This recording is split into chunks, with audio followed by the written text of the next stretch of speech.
আরে এই লাশ কার? কয় এটা আব্বার লাশ। তো কাঁদো কেন? আব্বা নেই। তোর আব্বা তো শুয়ে রইছে।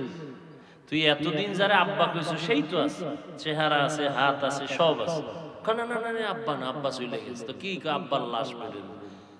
তো তুই এতদিন এরই তো আব্বা ডাকলি, এখন বলে আব্বা নাই। তো আব্বা কে? তুই তো আসলে আব্বারে চিনোই না। কয় আব্বা নাই। তো তুই বাবা ডাকলি কাকে? কে তোর বাবা? এখন বলে এটা একটা খোসা দেহ, এর দাম নেই।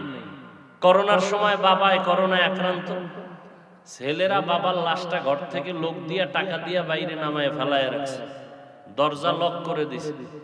বাবার লাশটা কি কুকুরে খাইলো না জানাজা হইল? এক সেকেন্ডের জন্য সন্তান আর জানালা দিয়া তাকায় নাই করোনার টাইম। আর এই সব শত শত করোনার লাশ আমার দেশের টুপিওয়ালা ওলামায়ে কেরাম কাঁধে নিলে